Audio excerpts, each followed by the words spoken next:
Hello friends, welcome to Ramani Craftaria. இந்த video பார்க்குற எல்லாருக்கும் இந்த நாள் இனிய நாளாகவே அமையணும்னு வேண்டிக்கிறேன். இன்றைக்கி நம்ம பார்க்க போகிறது ஒரு டிஐஒய் தான். அதுக்காக நான் எடுத்துக்கிறது பார்த்திங்கன்னா ஒரு கம்ஃபர்ட் பாட்டில் தான் எடுத்திருக்கேன். இது பழசு, யூஸ் பண்ணி தூக்கி போடுறது. இந்த தூக்கி போடுற பொருளை வச்சு எப்படி நம்ம யூஸ்ஃபுல்லாக மாற்றலாம் அப்படிங்கிறது தான் இப்போ பார்க்க போகிறோம். எல்லார் வீட்லேயும் இந்த மாதிரி பாக்ஸ் நிறையா இருக்கும். யூஸ் பண்ணி என்ன பண்ணுறதுன்னு தெரியாமல் வச்சுருப்போம். அந்த மாதிரி ஒரு பாக்ஸ் தான் எடுத்திருக்கேன். இதில் இப்போ நான் வரைகிற மாதிரியே நீங்கள் வரைஞ்சிக்கோங்க.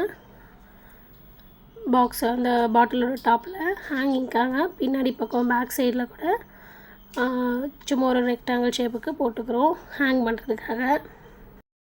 அதுக்கு முன்னாடி பாட்டிலில் இருக்க ரேப்பரெல்லாம் வந்துட்டு ரிமூவ் பண்ணிடலாம். நான் ரிமூவ் பண்ணாமே மார்க் பண்ணிவிட்டு இந்த மாதிரி ஒரு கட்டர் வச்சோ இல்லை சிசர் வச்சோ நீங்கள் இந்த மாதிரி கட் பண்ணிக்கோங்க. நம்ம எப்படி வரைஞ்சோமோ அதே மேலே கட் பண்ணி எடுத்துக்கோங்க. இப்போ கட் பண்ணிட்டு வந்துடலாம். கட் பண்ணதுக்கப்புறம் இப்படி தான் இருந்துச்சு. இதே மாதிரி நமக்கு எவ்வளோ பாக்ஸ் தேவையோ அந்த மாதிரி எடுத்துக்கலாம். பார்த்திங்கன்னா தெரியும் இந்த மாதிரி கட் பண்ணியிருக்கேன் அப்படின்ட்டு. இதே மாதிரி நான் இன்னும் 2 பாக்ஸ் கட் பண்ணி வச்சுருக்கேன். அதையும் காட்டுறேன் பாருங்கள். ஒன்று பிக் சைஸில், ஒன்று ஸ்மால் சைஸில், இன்னொன்று மீடியம் சைஸில், இன்னும் 3 சைஸில் நான் கட் பண்ணி எடுத்துகிட்டு வந்திருக்கேன்.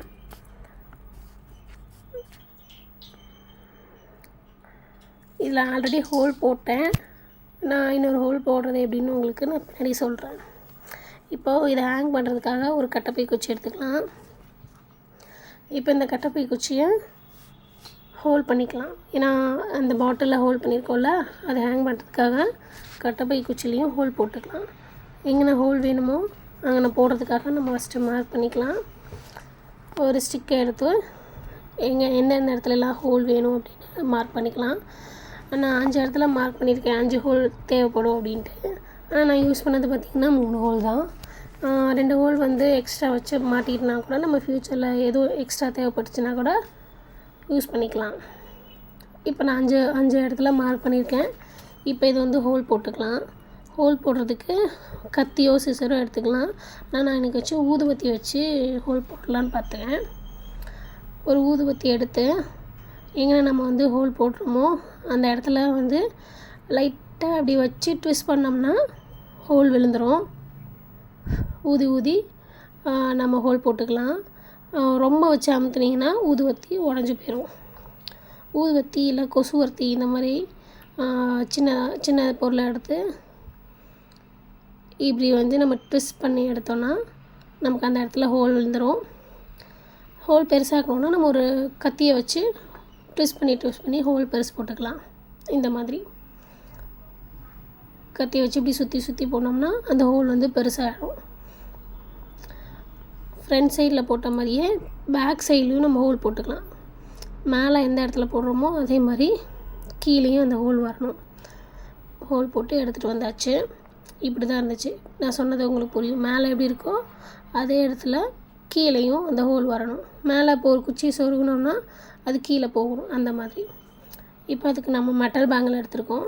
மெட்டல் பேங்கிளில் கட் பண்ணி சிசரை வச்சு கட் பண்ணி அதை நீட்டி எடுத்துகிட்டு வந்திருக்கேன். நம்ம 5 ஹோல் போட்டனால நான் 5 பேங்கிள்ஸ் எடுத்துகிட்டு வந்திருக்கேன். இந்த 5 பேங்கிளையும் அதுக்குள்ளே நம்ம இன்சர்ட் பண்ண போகிறோம். இப்போ இதில் ஏற்கனவே 2 ஹோல் போட்டிருக்கோம் பாக்ஸில்.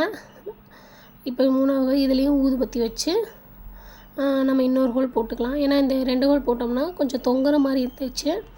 அதனால் ரொம்ப பக்கத்தில் வந்துச்சுன்னா தான் தொங்காமல் இருக்குங்கிறனால நான் இதில் இன்னொரு ஹோலும் போட்டு எடுத்துருக்கேன். அதே மாதிரி ஊதியை வச்சு ட்விஸ்ட் பண்ணி எடுத்தோம்னா இதில் சீக்கிரமாகவே ஹோல் விழுந்துடும். நமக்கு எவ்வளோ பெருசு வேணுமோ அவ்வளோ பெருசு போட்டுக்கலாம். ஷேப்பாக வேணும் அப்படின்னா கொஞ்சம் கத்தியை வச்சு கூட நம்ம ட்விஸ்ட் பண்ணி எடுத்துக்கலாம். ஊதுபத்தி வச்சாலே அது ரவுண்ட் ஷேப்பில் தான் வரும். இப்போ 3 பாக்ஸையும் நம்ம ஹோல் போட்டு எடுத்துகிட்டு வந்தாச்சு. இப்போ ஹேங் பண்ணலாம். ஹேங் பண்ணுறதுக்கு முன்னாடி இந்த கட்டைப்பை குச்சிக்குள்ளே நம்ம தொங்க விடுறதுக்காக அருணா கயிறு எடுத்துகிட்டு வந்திருக்கோம். நீங்கள் சணல் கயிறு கூட எடுத்துக்கலாம். வேறு கயிறு எது இருந்தாலும் நம்ம யூஸ் பண்ணிக்கலாம். இதுவுமே வேஸ்ட்டாக போகிற பொருள் தான். இந்த கட்டைப்பை குச்சியில் வந்து இந்த அருணா கயிறை விட்டு ஒரு சைடு விட்டு இன்னொரு சைடு எடுத்துக்கலாம். நீங்கள் விட்டிங்கனாவே அது உள்ளே போகும். அப்படி போகலைன்னா ஒரு சிக்கிருக்கி இல்லை கோன் ஊசி வச்சு உள்ளே தள்ளி விட்டிங்கன்னா அது உள்ளே போயிடும்.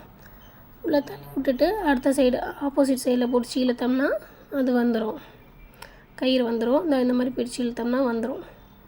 பிடிச்சி இழுத்துட்டு நம்ம இதை ஹேங் பண்ணுறதுக்காக வச்சுக்கலாம். எவ்வளோ லென்த்துக்கு வேணுமோ அவ்வளோ லென்த்துக்கு விட்டுக்கலாம். விட்டுட்டு கட் பண்ணி எடுத்துக்கலாம். இப்போ இந்த ட்ரையாங்கிள் ஷேப் மாதிரி இருக்கும். இதை நம்ம ஆணி அடிச்சும் மாட்டிக்கலாம், இல்லை ஜன்னலில் கூட மாட்டிக்கலாம். இப்போது மெட்டல் பேங்கில் எடுத்து அந்த ஹோல் போட்டோம் பார்த்திங்களா, அதுக்குள்ளே விட்டு அதுக்கு மேலே அந்த கீழே இருக்க ஹோல் போட்டோம் பார்த்திங்களா, அந்த ஹீலுக்குள்ளே டச் ஆகிற மாதிரி வச்சு போட்டுக்கணும். அப்புறம் இந்த கம்ஃபர்ட் பாக்ஸ் எடுத்து அந்த ஹோல்குள்ளே விட்டு அந்த கட்டைப்பை குச்சி சுற்றி நம்ம மெட்டல் பேங்கில் சுற்றி வச்சுக்கிறோம். நான் இப்போ அதில் 3 ஹோல் போட்டிருக்கனால நல்லா டைட்டாக இருக்கட்டும் அப்படின்ட்டு சென்டர் ஹோலில் விட்டு கீழ் ஹோல் வழியாக எடுத்து அந்த பக்கம் கட்டைப்பை வச்சு சுற்றி மேல் ஹோல் வழியாக எடுத்து மறுபடியும் அந்த கடைசி ஹோல் வழியாக போட்டிருக்கேன். அப்போ வந்து இன்னும் ஸ்ட்ராங்காக இருக்கும். நம்ம எவ்வளோ உள்ள திங்ஸ் வச்சாலும் எவ்வளோ ஜாமான் வச்சாலும் அது விழுகாமல் வெயிட் தாங்குற மாதிரி இருக்கும். அதனால் நான் 3 ஹோல் போட்டு முன்னாடியும் பின்னாடியும் மெட்டல் பேங்கில் வச்சு கட்டைப்பை குச்சி இடையில சொருகி சுற்றி வச்சுருக்கேன். வீடியோவில் பார்த்தா உங்களுக்கு புரியும். இந்த மாதிரி சுற்றி நம்ம எடுத்துக்கலாம். நம்ம 2-3 சுற்று 3 சுற்று சுற்றும் போது இன்னும் ஸ்ட்ராங்காக இருக்கும். நம்ம எவ்வளோ தான் அது போட்டாலும் கீழே விழுகாது. இந்த மாதிரி ஸ்ட்ராங்காக இருக்கும். அது மெட்டல் பேங்கில் சுற்றுறது கொஞ்சம் சிரமமாக தான் இருக்கும். ஆனால் சுற்றி எடுத்துட்டோம்னா நமக்கு ரொம்ப ஸ்ட்ராங்காகவே இருக்கும். இந்த மாதிரி தான் இருக்கும் ஸ்ட்ராங். இதே மாதிரி 3ஐயும் நம்ம மாட்டி எடுத்துகிட்டு வந்தாச்சு. இப்படி தான் இருக்கும். ஒன்று பெருசு சின்னது, இன்னொன்று வந்து மீடியம் சைஸில் வச்சுருக்கோம். நான் இடையில 2 ஹோல் வச்சுருக்கேன். நாங்கள் அந்த 2 ஹோலில் வெறும் மெட்டல் பேங்கில் கூட மாட்டிக்கலாம். இப்போ இதை ஹேங் பண்ணியாச்சு. இப்படி தான் இருந்தது.